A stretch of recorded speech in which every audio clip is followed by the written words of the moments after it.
मुद्दा देख रहे हैं आप, मैं हूं आपके साथ नेहा दुबे। चीन लाइन ऑफ एक्चुअल कंट्रोल यानी एलएसी पर न सिर्फ सैनिकों की तादाद बढ़ा रहा है बल्कि यहां हथियारों का जखीरा भी जुटा रहा है। और ऐसे में भारतीय विदेश मंत्रालय के प्रवक्ता अरिंदम बागची ने इसकी जानकारी दी है। उन्होंने साफ कर दिया है कि भारत भी चीन की हरकतों पर पैनी नजर बनाए हुए हैं और देश की सुरक्षा के लिए तैयारी पूरी की गई है। एक प्रेस कॉन्फ्रेंस के दौरान बागची ने कहा है कि चीन उकसाने वाली हरकतें करके एलएसी में बदलाव की कोशिश कर रहा है, लेकिन भारत भी अपनी सरहदों की हिफाजत करना जानता है और हम अपने हर हित की सुरक्षा के लिए तैयार हैं। बुधवार को चीन के विदेश मंत्रालय के प्रवक्ता हुआ चुनियांग ने भारतीय सेना पर आरोप लगाया था कि वो गैर कानूनी तरीके से चीन की जमीन पर कब्जा कर रही है। भारतीय विदेश मंत्रालय के प्रवक्ता चीन के दावे और आरोपों को सिरे से खारिज कर कहा है कि चीन सरहद पर हर तरह की तैनाती बढ़ा रहा है, लेकिन भारत इस पर पैनी नजर रख रहा है। एक सवाल के जवाब में बागची ने कहा कि हमने एलएसी पर जो भी तैनाती की है वो चीन की तैयारियों के जवाब में है। अगर उस तरफ से कोई भी हरकत होती है तो वो भारत को पूरा हक है कि वो इसका जवाब दे। हम चाहते हैं कि लद्दाख, जहां चीन लद्दाख में पहल से अनसुलझे मुद्दों को बातचीत के जरिए सुलझाए। बागची ने कहा है कि इसी महीने तजाकिस्तान की राजधानी दुशांबे में हमारे विदेश मंत्री जयशंकर ने चीन के विदेश मंत्री वांग यी से कहा था कि दोनों देशों को अनसुलझे मुद्दों के हल के लिए बातचीत करनी चाहिए। इसके लिए पहले किए जा चुके समझौतों पर प्रोटोकॉल्स को ध्यान में रखा जाना चाहिए। पूर्वी लद्दाख में तनातनी के बीच हाल ही में चीन ने उत्तराखंड के बाराखोती इलाके में भी उकसाने वाली हरकत की है। चीन के सैनिक बॉर्डर पार कर भारत में घुस आए हैं और ऐसे में कई इंफ्रास्ट्रक्चर को तहस नहस कर दिया है। सुरक्षा सूत्रों ने बताया है कि तुनजून लापास पार कर 55 घोड़े और 100 से ज्यादा सैनिक भारतीय क्षेत्र में 5 किलोमीटर से ज्यादा अंदर आ गए हैं और हालात के बारे में जानकारी रखने वाले अधिकारियों ने बताया है कि वहां से पीछे लौटने से पहले चीनी सैनिकों ने एक पुल को भी क्षतिग्रस्त कर दिया और 30 अगस्त को हुई इस घटना में आमने सामने की स्थिति पैदा नहीं हुई। दरअसल क्योंकि बताया भी जा रहा है कि जब तक भारतीय सैनिकों से उनका सामना होता, पीएलए सैनिक लौट चुके थे। उत्तराखंड के इस इलाके में चीन के घुसपैठ ने खतरे की घंटी बजा दी है। बाराखोती इलाके में पहले भी चीन की ओर से घुसपैठ की जाती रही है। सितंबर 2018 में भी ऐसी खबरें आई थी। चीनी सैनिकों ने यहां 3 बार घुसपैठ की और 1954 में ये पहला इलाका था जहां पर चीन के सैनिकों ने घुसपैठ की थी। बाद में दूसरे इलाके पर कब्जा करने की कोशिश हुई और फिर 1962 की जंग लड़ी गई थी।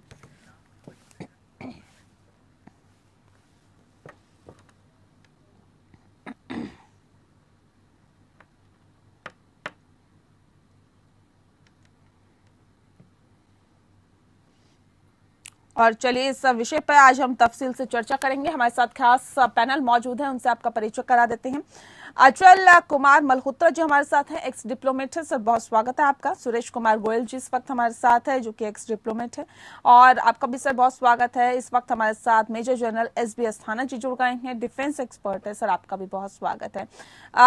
सबसे पहले अस्थाना जी आपसे ही मेरा सवाल है कि इसे किस तरह से देखिए और अभी फिलहाल भारत के लिए कितनी चुनौती बड़ी हुई है, क्योंकि न सिर्फ लद्दाख बल्कि उत्तराखंड की सीमा में भी अब चीन जो है लगातार घुसपैठ की कोशिशें कर रहा है और घुसपैठ की जा रही है।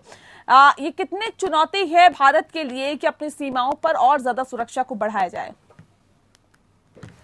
देखिए, जब तक line of actual control ground के ऊपर मार्क नहीं की जाती, डिमार्केट नहीं की जाती, तब तक ये जो पेट्रोलिंग है और इस किस्म का एक तरह के एरिया को डोमिनेट करने का जो सिलसिला है, ना ये पहला है और ना ये आखिरी है। ये सिलसिला नहीं थमेगा क्योंकि ये सिलसिला चलता रहे। अभी मीडिया में अभी रिपोर्ट्स आई हैं और आप लोगों में ये जो 100 उनके ट्रुप्स उनके आए, 55 घोड़े आए, 3 घंटे रहे और जो टेलटेल साइन हैं वो भी छोड़कर गए और कुछ इंफ्रास्ट्रक्चर बर्बाद करके गए, जैसे कि आपने बताया जी। इस किस्म की कार्रवाई होती रहती, क्योंकि लाइन ऑफ एक्चुअल कंट्रोल के ऊपर दोनों की परसेप्शन अलग है।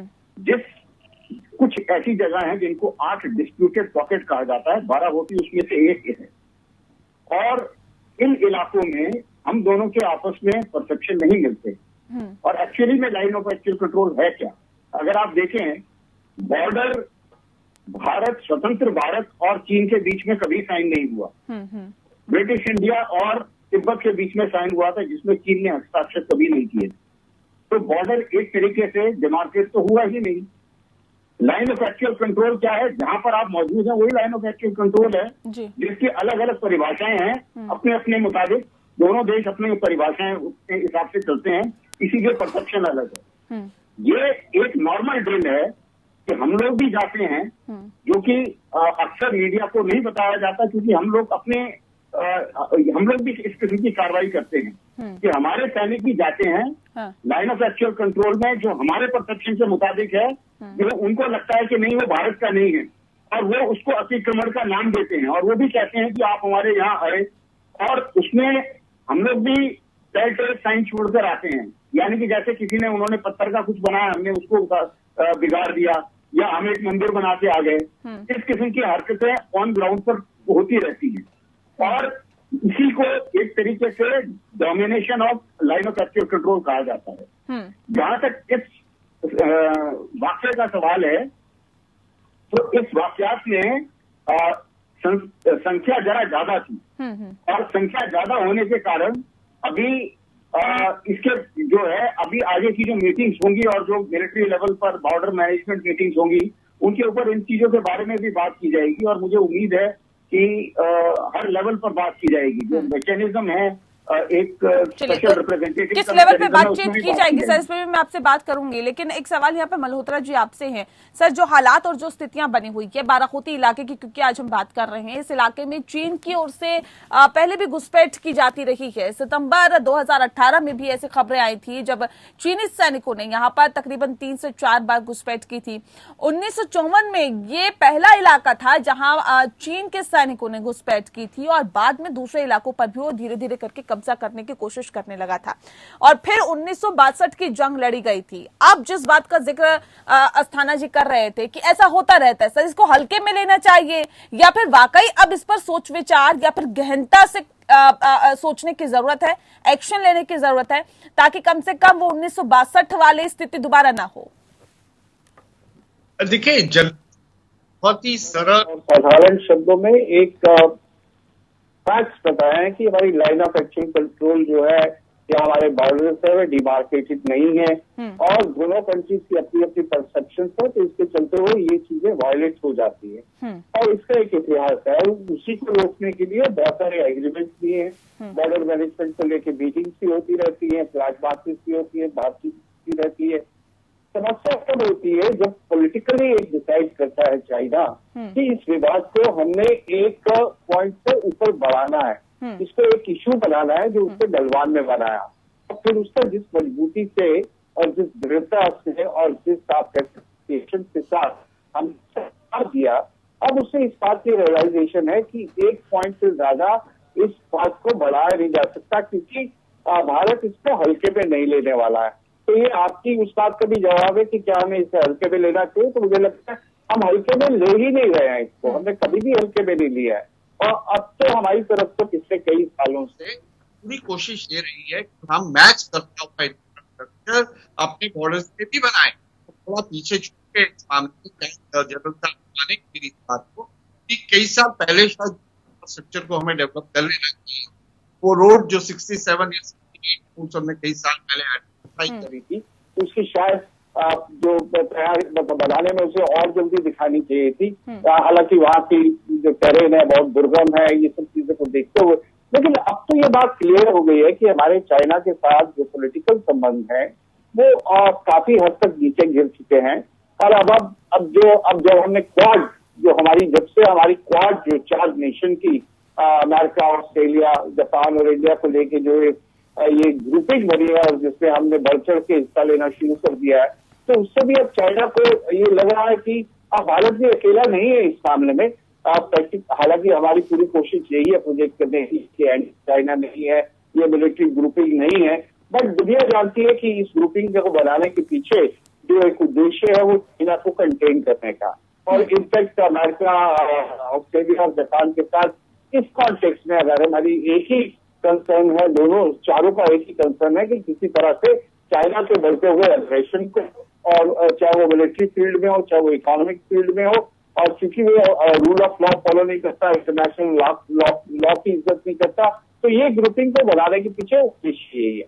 तो आने वाले कई साल तक मुझे लगता है कि ये वो समस्या है जो आपके सिर पे बैठ गई है, इसको रिजॉल्व होने की दिशा में तो कुछ काम नहीं है। हाँ, इसे अगर हम एक बॉर्डर से स्टेबिलिटी बनाए रखे, इसे फ्लेयर अप नहीं होने दे, हमारे 2 फोरम्स पे काम कर रहे हैं हम, ग्राउंड लेवल पे मिलिट्री टू मिलिट्री होती है, डिप्लोमेसी में भी जहां मौका मिलता है विदेश मंत्री में रखा जाए, तो मुझे लगता है ये आपने बहुत ठीक है। अस्थाना जी, एक छोटा सा सवाल और आपसे है सर, भाई लाइन ऑफ एक्चुअल कंट्रोल की अगर हम बात करें तो यहाँ पर न सिर्फ सैनिकों की तादाद बढ़ाई जा रही है, सैनिकों की तादाद में तो इजाफा किया ही जा रहा है, बल्कि हथियारों का जखीरा भी जुटाया जा रहा है। ये क्या संदेश देने की कोशिश चीन कर रहा है? देखिए, चीन इस बात से आपको कई संदेश देने की कोशिश कर रहा है। पहला संदेश ये है कि भाई चीन ये चाहता है कि एशिया में उसका प्रभुत्व हो और आप नंबर 2 पे रहें। तो ये एक उसका पॉलिटिकल संदेश है। उसका स्ट्रेटेजिक संदेश ये है, सामरिक संदेश ये है कि भाई आप ये जो ग्रुप हमारे खिलाफ बना रहे हैं इसे आप ना बनाएं, और आप इंफ्रास्ट्रक्चर ना डेवलप करें बॉर्डर इलाकों में, LAC में, क्योंकि वो अपना इंफ्रास्ट्रक्चर डेवलप कर चुका है, और अब जब भारत इंफ्रास्ट्रक्चर अपना डेवलप कर रहा है और उसको एक चुनौती देने के लिए तैयारी कर रहा है, या मेरे विचार से उस एक सक्षम स्थिति में आने की कोशिश कर रहा है, तो वो ये नहीं चाहता कि भारत उस स्थिति में आए। तो ये जो एक्सरसाइजेज वगैरह वो कर रहा है, वो यही एक संदेश देने की कोशिश कर रहा है। यहाँ तक 12 होटी का सवाल है, यहाँ पर जैसे कि लाइन ऑफ एक्चुअल कंट्रोल में जो ड्रिल है कि भाई आप डोमिनेट करके वापस चले जाते हैं, कोई उसमें वो कार्रवाई होती रहती है। लेकिन जहां ध्यान देने वाली बात है कि हमारा इंटेलिजेंस सर्वेलेंस सिस्टम और बेहतर होना चाहिए, उसमें टेक्नोलॉजी की और अच्छी टेक्नोलॉजी की जरूरत है। क्योंकि इस बारे में जब वो आए और उसके बाद जब तक भारत की फौजें पहुंची तब तक वो जा चुके थे। जहां तक लद्दाख का सवाल है, अगर वो तो मुझे नहीं लगता कि कोई स्टैंड ऑफ होता। टेक्नोलॉजी सर, आपने बहुत महत्वपूर्ण बात यहाँ पे कही है कि टेक्नोलॉजी को बेहतर करने की जरूरत है। कहाँ कहाँ पर कमियां हैं सर, उन कमियों को कैसे पाटा जाए, कहाँ कहाँ पर सुधार की जरूरत है? अस्थाना जी, टेक्निकल चीजों को और बढ़ाने की बात, तकनीकों को और बढ़ाने की बात जब हम करते हैं तो जाहिर तौर पे ये बहुत महत्वपूर्ण हो जाता है। किस तरह से डेवलप की जानी चाहिए और तकनीक, और इससे कैसे आगे बढ़ा जा सकता है? अस्थाना जी, ये मेरी आवाज सुनाई दे रही है आप? जी बिल्कुल, आपकी आवाज मिल पा रही है सर। हाँ, देखिए, इसमें अगर आप देखें, लाइन ऑफ एक्चुअल कंट्रोल इतनी लंबी है कि किसी भी हालत में ना चीन पूरे टाइम उसको उसमें 100% अपने सिपाही तैनात कर सकता है, ना भारत कर सकता है, और इसकी जो कीमत है वो बहुत ज्यादा महंगा होता है दोनों ही देशों के लिए। इतनी बड़ी लाइन ऑफ एक्चुअल कंट्रोल में कभी भी कोई भी एक दूसरे के इलाके में घुस सकता है, ये आप मानकर चलिए। इसलिए यह जरूरी है कि अच्छे जो सिस्टम्स हैं, जैसे सैटेलाइट सिस्टम्स हैं, एक नए सर्वेलेंस सिस्टम आते हैं, लॉरॉस करके अभी भारत की फौज इसको प्रोक्योर करने की कोशिश कर रही है, और बाकी के भी जो सर्वेलेंस सिस्टम्स हैं, उसमें क्या होता है कि चाहे मौसम कैसा भी हो, लेकिन अगर कुछ भी मूवमेंट होगा वो आपको नजर आएगा। तो इस किस्म के सिस्टम्स जो हैं वो और ज्यादा हमें इंटीग्रेट करने चाहिए। आपने ये सर्वेलेंस ड्रोन्स का नाम भी सुना होगा, ड्रोन्स का और ज्यादा इस्तेमाल होना चाहिए। तो इसके ऊपर भी बातचीत है, और ये भी कहा जाता है कि भाई जिस तरीके का आप इंस्ट्रूमेंट इस्तेमाल करेंगे उसी मुताबिक संभावना भी बढ़ेगी और ज्यादा उसको एस्केलेट करने की। तो ये एक तरीके से पूरी तरह से उसमें एक कूटनीति का भी इसमें फैसला जो है वो जरूरी होता है। पॉलिटिक्स भी इसमें, जो पॉलिटिशियन हायरार्की है, पॉलिटिकल हायरार्की, उसके लिए भी फैसला जरूरी होता है, क्योंकि उसकी कई कॉस्ट हो सकती है। इसलिए ये सब चीजों का ध्यान करना पड़ता है। दूसरी बात ये है कि जहां तक इसको एरिया डोमिनेशन का सवाल है, एरिया डोमिनेशन दोनों ही साइड करती हैं, और जाहिर है कि अगर उन्होंने पेट्रोलिंग की है तो हमारे लोग भी कहीं ना कहीं पेट्रोलिंग करके आए होंगे। अभी चीन की मंशा ये है कि भाई जो उन्होंने अतिक्रमण किया था वहां पर लद्दाख में, वो चाह रहे हैं कि भारत किसी तरीके से उसको भूल जाए और नॉर्मल बिजनेस एज यूजुअल शुरू कर दे, जिसके बारे में मेरे विचार से विदेश मंत्री ने साफ बता दिया है कि भैया आप जो डिसएंगेजमेंट की कार्रवाई जिसके ऊपर बातचीत हुई है वो आप पूरी कीजिए, उसके बाद ही ये चीजें नॉर्मल होंगी। उससे पहले हम लोग ये नॉर्मल नहीं। ठीक है सर, बने रहिए हमारे साथ। मल्होत्रा जी भी लगातार हमारे साथ जुड़े हुए हैं, क्योंकि इसी महीने मल्होत्रा जी तजाकिस्तान की राजधानी दुशांबे में हमारे विदेश मंत्री एस जयशंकर ने चीन के विदेश मंत्री वांग यी से कहा था कि दोनों देशों को अनसुलझे मुद्दों को हल करने के लिए बातचीत करनी चाहिए। इसके लिए पहले भी कई समझौते और प्रोटोकॉल्स को ध्यान में रखा जाना चाहिए। तमाम तरह की बातें होती है, लेकिन जब जमीन पर उतारने की बात होती है सर, इन रिश्तों को, इन समझौतों को, तो आखिर चीन उससे क्यों पीछे हट जाता है, क्यों बैकफुट पर चला जाता है? देखिए, जो जहां तक हमारे बायलैटरल रिलेशंस का सवाल है, तो जैसा मैंने पहले भी अर्ज किया कि इस समय वो काफी निचले स्तर पे उतरे हुए हैं, और चाइना इस समय इस मूड में नहीं है कि हमारे जो रिश्तों में जो है एक क्या कहते हैं कि एक नॉर्मलसी आए, उनको नॉर्मल करने के उसमें नहीं है। तो जब डिप्लोमेसी की बात होती है तो दोनों ही एक ही स्वर में बात करते हैं। अगर आप चाइना के डिप्लोमेट्स को सुने या उनकी ऑफिशियल स्पोक्स पर्सन की स्टेटमेंट सुने, तो बात वो एक ही होती है कि हमें मिलजुल के बैठना चाहिए, हमें जो हमने समझौते किए हैं उनके ऊपर कार्रवाई करनी चाहिए, और जो है हर मसले का जो तो हमें शांतिपूर्वक तरीके से सुलझा लेना चाहिए। तो डिप्लोमेसी में तो डिप्लोमेटिक लैंग्वेज यूज की जाती है, और लेकिन जब जमीन पे आती है तो फिर नेशनल इंटरेस्ट और जो एक्चुअल आपका जो होता है ब्रेड एंड बटर मैटर्स आ जाते हैं कि आप शांति तो बनाना चाहते हैं, लेकिन किस कॉस्ट पे? क्या हम अपनी जमीन दे के शांति बनाएंगे, या जो हम समझते हैं कि हमारा अधिकार है वो हमें मिलना चाहिए?